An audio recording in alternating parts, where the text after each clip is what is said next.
Shields up, Ironbreakers. We're kind of here coming at you with another video. Welcome back to Monster Hunter World Iceborne, and today we're going to be talking about the Guiding Lands. Now, I've been meaning to make this video for a while, but I did get lost trying to figure out how the Guiding Lands actually worked and grinding the different materials that I needed, and I ended up never really working on the video itself. So I figured that with the Volcanic Region being added into the Guiding Lands with the Rajang update and all of that good stuff, a lot of you guys are going to be wondering, okay, how do I level this particular region and then level that region, and how do I go about, min-maxing myself throughout my Guiding Lands experience? And that is my point here. However, I'm not going to give you boring strategies or strategies that I personally find boring, like repeatedly trapping a monster. Like, I believe that is currently one of the most efficient ways to leveling up sections of the Guiding Lands, is basically pick a monster and then have like 4 people spam trapping him. And I just don't find that kind of stuff particularly interesting, and I find that type of grind doesn't really benefit you. You're not really learning how to play the game better. You're not really getting materials that you want and that you will eventually need, because you might think, oh, but I don't need materials from these monsters. And it's like, you don't need them right now, but eventually you will need them. So these are things that you should be keeping in mind as you go through your Guiding Lands experience. So the very first thing that I got to tell you is that if you go to your Hunter's Notes, there's a new entry there in case you've never been to this particular entry that says the Guiding Lands. And if you go to the Guiding Lands, you'll notice that you have all of the different regions of the Guiding Lands, as well as the level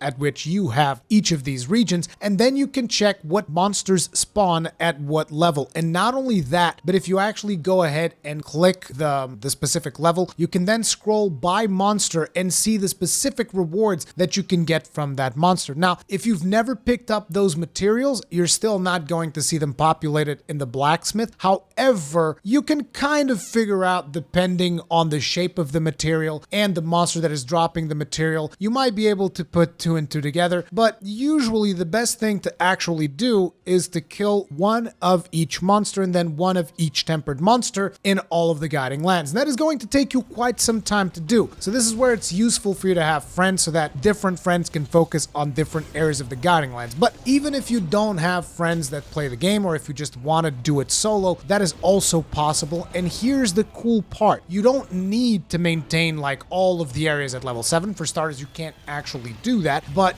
there's always people that are wondering, oh, but what if I level up this area to 7 and then I need materials from this other area? I'm kind of screwed. Not really, because you can get all of the Guiding Land materials after you've obtained them once. You can get them at the Elder Melder. You can trade different materials that you've obtained into other materials. So say, for instance, in the past, you've leveled up your forest to maximum level, right? And you've gotten all the materials from all of the monsters in the forest. So you know that you have everything that you need from the forest. And now you've started leveling up the Wild Spire Waste, or the Volcanic Region, or whatever, and your forest dropped down. You're like, well, but now I need materials from the monsters that were in the forest. Well, you can get materials from the monsters you're hunting right now in your region, and you go to the Elder Melder and you trade those materials in for materials that you've acquired in the past. Again, the only requirement is that you actually unlock these materials by killing the relevant monsters and, obtaining the materials at least once. Another very important thing is, as you are hunting throughout the Guiding Lands, one of the things that you should have noticed by now is that monsters are going to drop shinies, and these shinies are probably one of the most important things for you to get from these monsters, to the point where you will have to interrupt your fight and sheath your weapon and pick up those shinies, because they expire way too fast for my personal taste. Because a lot of the times you're in the middle of a fight and you're focused on the fight, and you're actually supposed to sheath your weapon and go out of your way to collect those shinies, because they're not going to stay there forever and you're going to be missing out on extremely important materials. And also, I know that I said that you can trade all of the materials that you've picked up in the Guiding Lands, but there's one little exception to this, and those are the Spirit Vein Gems. You actually need to go and grind for the Spirit Vein Gems, the Great Spirit Vein Gems, all those. Those you actually need to get, but the thing is, Great Spirit Vein Gems can be obtained regardless of which region you have leveled up. You just need to have one region leveled up to level 7, and you need to go kill tier 3 tempered monsters. These are like your Elder Dragons, your Rajangs, your Seething Basil Goose, and a couple more of those. You should be able to see it because you can see it in the rewards whenever you go to level 7. You can see which monsters actually drop the Great Spirit Vein Gems, and those are extremely important, by the way. Great Spirit Vein Gems, super important when it comes to augmenting. They're like the rarest material for you to get, and you're gonna have to be very lucky to actually get those. Okay, so now you know where the monsters spawn, what levels they spawn at, and when they become tempered, and all of that good stuff, as well as all the rewards that they give you. you. And now you might be setting your eyes on a couple of specific regions as the guiding lands. Like, for instance, you might be thinking, okay, I want to level up the forest because that seems like the most important part of the thing for me, but I also want to level up volcanic because it looks like there's some cool stuff that I want to get there as well. How many of these can I actually take the max? Well, I believe that right now the level cap for the guiding lands is 22. That means that you should be able to level up 3 of the guiding lands to level 7, but that is going to be a bit of a nightmare because the more you kill certain monsters, one of your guiding lands is going to raise and the other one is going to drop. So maintaining a perfect balance between 3 of them is going to be a little bit tough. I would focus on 2 of them first, and there's one more thing that I got to tell you before you actually begin the grind, and that is there is a cosmetic reward, a pendant that you can get for leveling up each of the guiding lands to max level. So if you are a completionist and you want to get all of the pendants and all of that stuff, you can't think about leveling up the guiding lands that you want right now. You need to think about finishing with the guiding lands that you want at the end. So if you want to get all the pendants, you're going to have to level them all up to 7, and then when you don't need them, you have to drop their level down a little bit to level up the ones that you need. So you should start with areas of the guiding land that you don't actually want, level those up to 7, so that by the time you're done, you're going to have the guiding lands areas that you do want leveled up to max. At least that's what I would do if I was doing it now, because the way that I did it was completely haphazard, and my guiding lands are basically all over the place. So hopefully by watching this video, you guys will avoid getting into the same situation that I did. So at this point, you should have a general idea of what guiding lands region you're going to begin grinding, and you just want to know, okay, Rakan, so how do I go about actually doing this? Where the very first thing that you need to know is how to identify which zone a monster is from, because each monster might be from several different zones, and you're going to have to actually look at your map. And once you go into your map, you're going to notice that every monster in the guiding lands is going to have a region associated with it, okay? And basically you need to identify these different items. So if you see like a little green tree, that's clearly from the forest. If you see what looks like this yellow symbol with a couple of a couple of mountain looking things, that is the Wild Spire Waste. If you see a blue symbol, that is the Coral Region. Purple symbol, that is the Rotten Vale, or the sewers as I've gotten to call it. And if you see a red crystal, that is the Volcanic Region. And in the future, there's probably going to be like some kind of a white symbol that is going to be the Hoarfrost region of the guiding lands. At least that's what we all expect to happen as we get more and more DLCs into the game. So once you've identified the monsters' locations and you go after monsters that are from the location that you actually want, you should be rather good, right? Well, there's a couple of more to it than that, okay? So first thing, you want to pick up as many tracks for the monster as possible. And by that, I don't mean just like chase after the monster, picking up tracks and not actually engage, because to me, that is extremely boring. I mean just like, look, as you are going up to the monster, try to pick up as many tracks as possible, because those are going to give you points, and those are the points that are going to increase your leveling of that specific region of the guiding land. So you want to get as many of those points as possible, okay? Now, I know that some players like to go in there, spam traps. That's not my particular style. Some players like to sniff around after the monsters, just pick up their tracks. Again, that's not what I do. So I just go in and I actually start hunting the monsters themselves. Now, a very cool thing that I've been experimenting with recently is taking Part Breaker with me, because every time you break a part, you gain more points, and the more points you gain, the more points you are going to level up that specific region of the guiding land. So Part Breaker is actually an extremely valuable skill in the guiding lands, in my personal opinion. As a matter of fact, I'm actually working Part Breaker into my main Gunlance build because it's also very efficient at knocking monsters down. It's been really good for creating openings on a lot of monsters for me recently, so just been having a lot of fun with that. The other thing that you guys should know is that capturing monsters gives more points than killing. As a matter of fact, a useful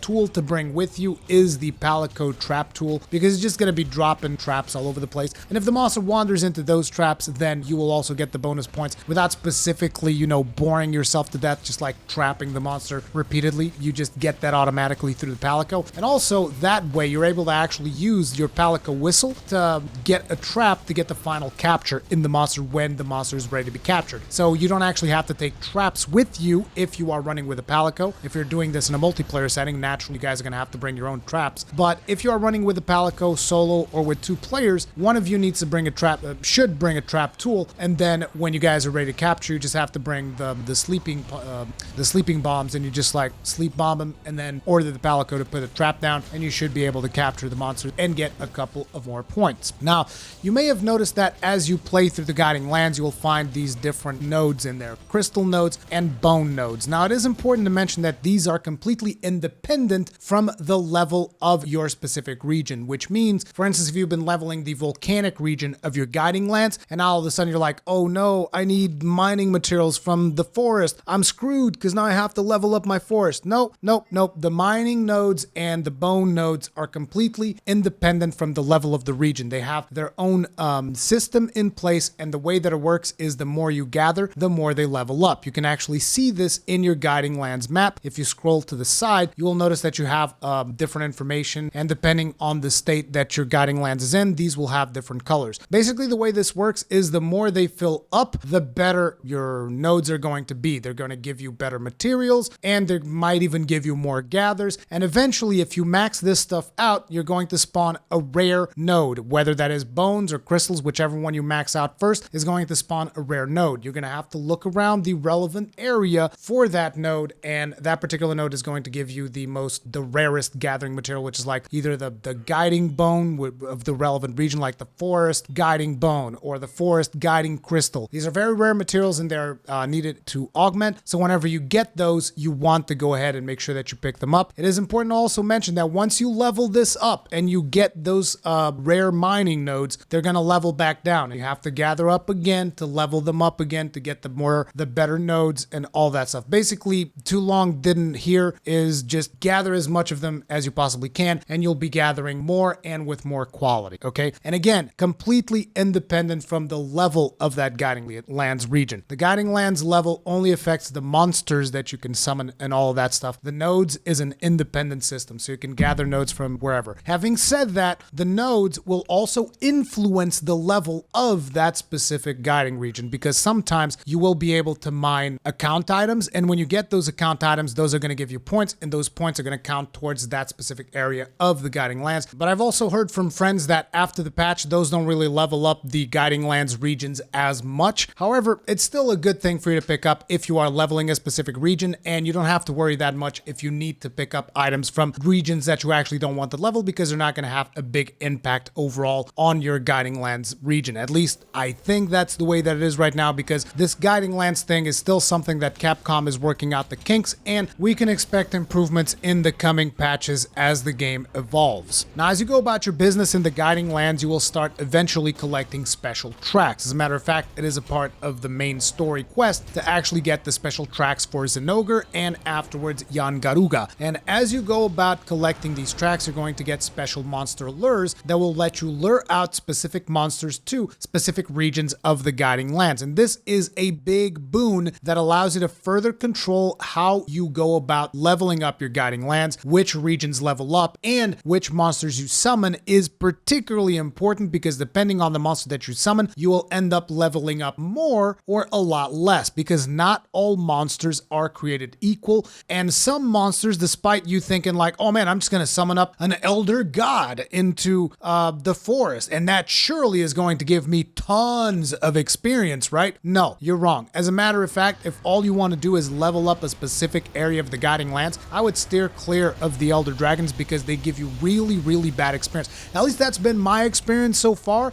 Just even earlier today, I hunted down like 2 tempered Rajangs in the Volcanic Region, and it didn't even budge. It wasn't my Volcanic Region. It was someone else's Volcanic Region. My Volcanic Region is currently at 6. I was at Kergren's Volcanic Region. We hunted 2 tempered Rajangs. I know that he's not an elder dragon, but you know, he's one of the top monsters of the Volcanic Region, and my Volcanic Region barely even budged, like at all. So it's not how tough a monster is that dictates how much experience you're going to get. As a matter of fact, I'm going to tell you something that is going to blow your minds. If you want to level up the forest, one of the best monsters to kill is the Great Jaggers. Why? Because he's easy and he gives you a crap ton of experience. Just earlier today, I captured a Great Jaguars, and he gave me like 30% of level 5 in my forest, which was completely and utterly insane. So let me give you guys a list of monsters that I would advise you to summon for the different regions, okay? So we're going to start with the forest. And like I said, for the very first one has to be Great Jaguars. Like, getting a Great Jaguars lure is actually really good to level up your forest. If you don't have a Great Jaguars lure, you should try and lure out Tobi Kadachis, particularly after level 4. Once you get your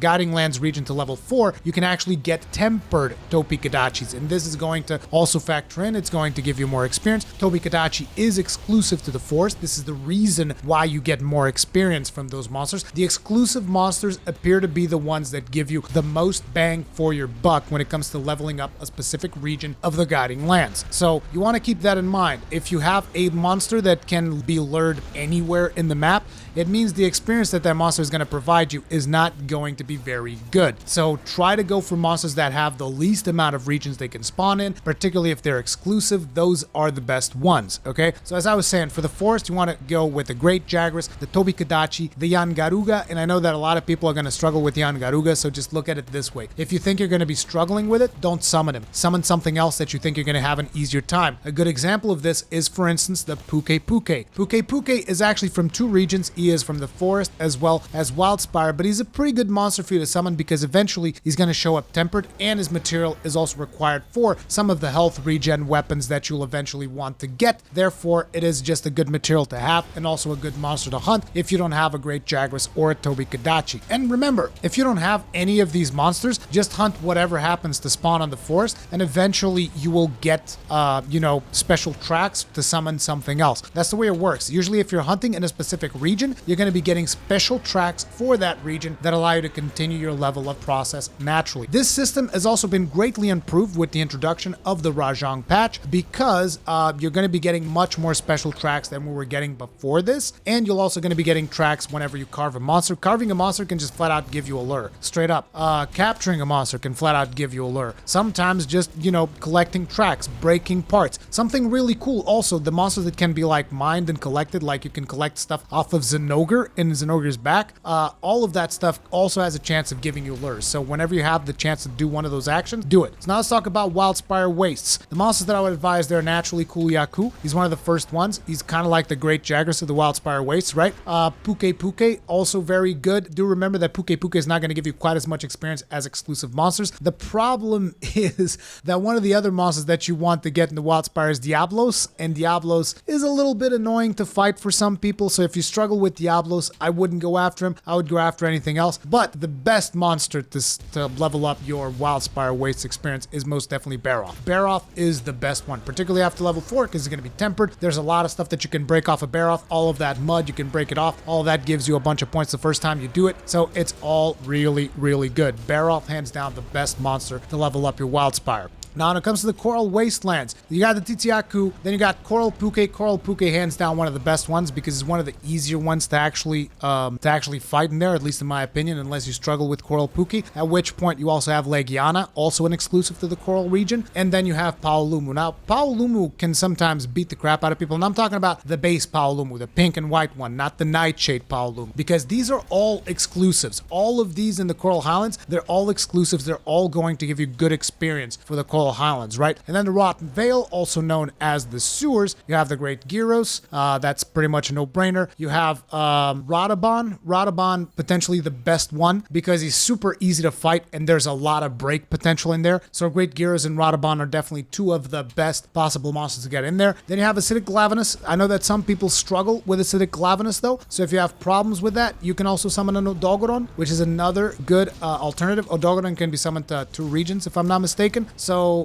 having him in the Rotten Vale is another good monster. Not to mention that some of the Odogoron materials are also going to be useful for you, so you might want to consider that. And then finally, in the volcanic regions, you have the Dorogama, which is, like I said, up until this point, the Great Jagras of the volcanic region. You have Uragan. Uragan being one of the best ones because he leaves a lot of tracks. Like, you'll see, like, you fight an Uragan for a little bit, and after that, he's going to leave the area, and you just look at the amount of tracks dude left around. He leaves tracks all over the place. Picking up those tracks will level you up a little bit, which is good. You got the Braki. Braki also very good fight, but I understand some people might struggle with Braki there. And you have Lavazioth. I'm not a big fan of Lavazioth, but it seems that you can actually lure Lavazioth into a lava-like area, and while you will be on fire, so will he. So he's going to keep his stuff molten, and that is going to allow you to constantly hit him without bouncing off all the friggin' time. So, Lavazioth is another good monster. All of these are exclusive to Volcanic area, so these are all good options for you to fight, and they're going to level up your experience fairly fast. Now, these are the monsters that you want to hunt in case you want to level up specific Guiding Lands regions. However, certain monsters may actually level up more than one region at the same time. An example of this is the Puke Puke that I mentioned previously. Because of the fact that the Puke Puke can both be found in the forest as well as Wildspire Wastes, he will level up both those regions. Now, he will level up more on the region that you summoned him in, but he will also level up his secondary region as well. So this is very useful when you are close to hitting the cap with the 2 regions that you want to maintain. You can just pick up a monster that is from both those regions. So for example, earlier today I was in my live stream leveling up my forest and my volcanic region. So I started summoning up Rathalos because Rathalos is both from the forest as well as the volcanic region. Another monster, Azure Rathalos, same thing, can be found in the forest, can also be found in the volcanic region. So those are really good to top off your guiding lands. And now some of you guys are going to be like, well, if I can just pick up monsters that are from multiple guiding lands regions, I can just pick up like a Savage Devil Joe. He's like from everywhere. He can spawn in anywhere. Therefore, he levels up everything, right? Wrong. Because the thing is, there's like a certain amount of experience that is attributed to each monster, and they split up that experience spread across the different regions. So if you go for a monster that is from more than 2 regions, that experience is going to be extremely diluted, and you're going to level up very slowly on those 3 regions. So I'd advise you to stick with region exclusive monsters to level up each individual area up to at least level 6.5. And from that point onwards, you can start working towards maxing like 2 of the regions with monsters that are from multiple regions. So keep that in mind. Even though you can level up more than 1 region at once, it is going to be considerably slower. Couple of more monsters that I would advise you to fight as they start showing up in the map would be Namielle. If you're leveling up Coral and Namielle shows up, I would advise you to fight her. The tempered version though, I don't know if you actually need many of the materials of the regular version, but you should at least fight her once in the regular version. You should fight every monster once so that you get their material so that you can then trade it off in the Elder Melder. But Namielle, particularly the tempered version, very important because you need her material for health regen on rarity 12 weapons. You should definitely fight Ruinanur Gigante because his materials are needed for a lot of stuff. So whenever you get a Ruinanur Gigante, fight it, get some materials in there. You should definitely fight Rajang, Tempered Rajang, and I know that a lot of you guys are going to be like, no, I should never fight Tempered Rajang, but I'm sorry, but that is most definitely the case. You should fight as many Tempered Rajang as you possibly can because you're going to need it to further augment your weapons. He's got one of the most important materials in the game, so you do not want to skimp out on that. You should most definitely fight Zinogre, even if he is not tempered, particularly if he is not tempered. And it's about health regen as well. I can't tell you why, but it seems like every friggin' weapon that I need to augment, I always need Zinogre materials. So I would advise you to fight Zinogre whenever he shows up. You should fight a couple of Yangarugas. I already advised you guys in the forest, but you should get a couple of them if they spawn during a leveling experience, because again, you're going to need those materials for some of the health regen stuff. And you should fight Blackville Valhazak because he also drops a couple of important materials. These are my recommendations, but it's like this is all going to depend upon the stuff that you want to do with your weapons, upon the augment types that you want to do on your weapons, because basically you could just put every monster's name in there, right? Every single monster, you're going to need to fight it at some point because you're going to need its material either to do some kind of elemental augment or some other thing. But these would be like the ones that I would prioritize if you just want like a quick list, right? These would be the ones that I would prioritize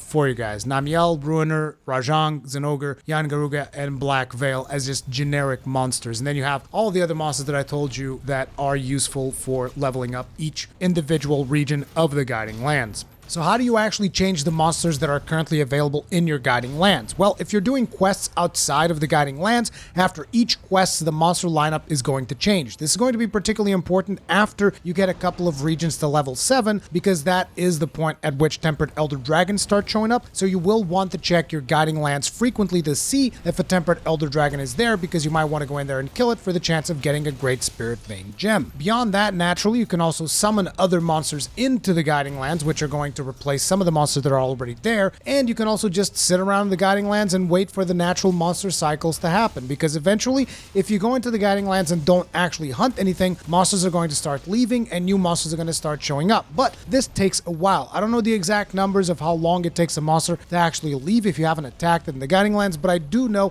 that monsters are constantly rotating. The other way is also just keep hunting monsters and new monsters keep appearing. But I know that some of you guys are going to be asking particularly about Gold Rathian and Silver Rathalos. How do I get them to summon? And basically it's RNG. So your best bet is to keep doing quests and keep checking back in your Guiding Lands after each quest to see if they are there. Do remember that in order to spawn a Gold Rathian, you need to have your Wildspire Wastes at level 6 or 7 if you want a Tempered Gold Rathian, and to spawn a Silver Rathalos, you need to have your Coral Highlands at level 6 or 7 if you want him to spawn Tempered. And that is pretty much it for now. Hopefully this video helped you guys out in leveling up your Guiding Lands and figuring figuring out what you want to do with your particular guiding lands. And if it did, make sure to hit that like button because it helps me out quite a bit and actually getting noticed by the YouTube algorithm, because I've been in their garbage list since God knows when, because they don't like the cut of my jib. I don't know why it is, but anyway, I really appreciate you guys hitting the like button. It helps me out a lot. Leave me all your comments and feedback in the comment section down below. If I forgot anything that you think is important, type it in the comment section down below, because Iron Breakers help each other out. That's just what we do. But anyway, if you usually enjoy my content, subscribe, hit the bell notification icon, all that usual stuff. Thank you all very much for watching once again, and I will see you in the next one. Stay strong, and may your shields never break.